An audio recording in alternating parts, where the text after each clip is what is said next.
Mi nombre es Edward Junior Cristalino Urdaneta, soy estudiante de Ingeniería en Sistemas de Santiago Mariño y para la materia de procedimientos administrativos haré un pequeño video en donde diré los elementos que conforman el diseño de procesos, eh, el flujo, los flujogramas, tipo de flujogramas, los diagramas de secuencia de procesos y los puestos de trabajo. Entonces, en los elementos que conforman el diseño de procesos, ¿verdad? Entra primero la planificación. ¿En qué tiene que ver la planificación? En cómo se va a ejecutar un proceso, en cómo se va a efectuar todo lo que viene a partir de ese diseño, en cómo se está implementando. Después de eso vienen las estrategias de cómo lo vamos a hacer, de cómo se va a efectuar, de las pautas que debe tener, de las políticas que debe presentar, de, de los presupuestos, del control como tal de un diseño. Después viene la creatividad. En esto es donde entra también la cinética, entra la lluvia de ideas, de reinventarse, de encontrar un acuerdo entre programas, entre procesos administrativos que puedan llegar a efectuar un nuevo entender a las personas, de manera que sea fácil y factible para todo el mundo, creando un programa así o un sistema, ya sea computarizado o sistemático, de cómo se deben efectuar cada cosa. En todo esto también influye la organización que todo esto puede tener, la organización de los diferentes puntos a tratar, de lo que se necesita o no para dichos procesos, para formar procesos, para un diagrama de flujo, para un programa, para un sistema como tal. Pero ¿en qué debe estar organizado? ¿Cómo se debe efectuar? ¿En qué influye? ¿Qué es lo que en realidad quiere el cliente?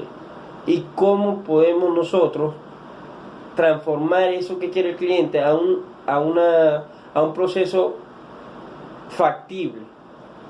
Entonces también entra en todo esto el control administrativo de cómo debemos nosotros llevar a cabo cada actividad. En este control administrativo podemos llegar a ver qué fue lo que planeamos, qué elementos se registraron, qué era lo necesario para esto.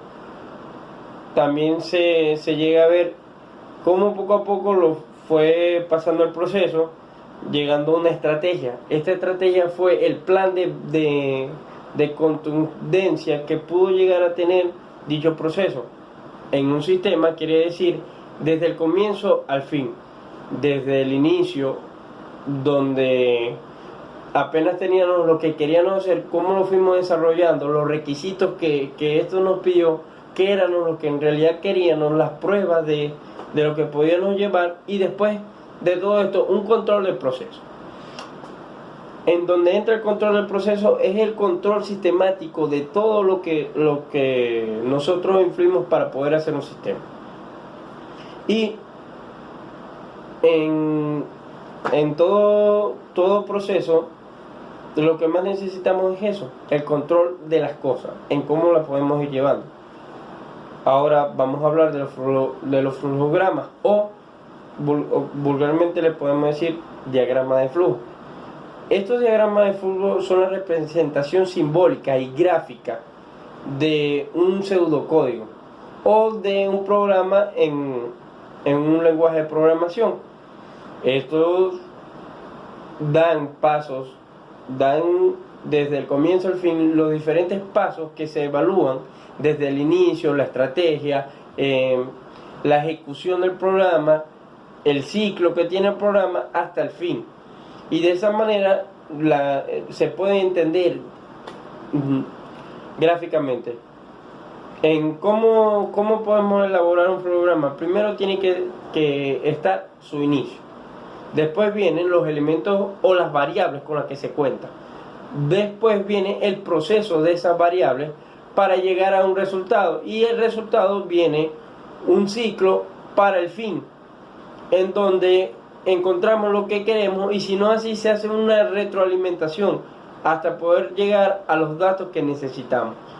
De esta manera el flujograma representa gráficamente lo que hacemos en la computadora.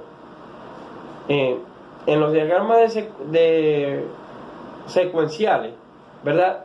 Estos diagramas influyen en pseudocódigos de caso de uso. ¿Qué quiere decir esto? Que ellos dan bucles en diferentes formas, pero que todo está interconectado y llevan un tiempo y una frecuencia. Quiere decir que después de que se hace una parte, ¿verdad? Después que se hace un proceso, viene el siguiente. En el siguiente proceso, si la vía es factible, pasa al siguiente, pero todo está interconectado. Y ahí es donde llegamos a los puestos de trabajo. En los puestos de trabajo es donde estamos influyendo. ¿En qué parte del diseño del proceso estamos? ¿En cuáles son los puestos de trabajo? Un ingeniero en sistema, un ingeniero industrial para la seguridad, un ingeniero en mecánica, un ingeniero en petróleo, donde de diferentes maneras pueden influir, pero sobre todo se debe llevar a cabo cada contingencia, y siempre se tiene que tener un plan de contingencia para cada proceso. Por eso el puesto de trabajo es muy importante.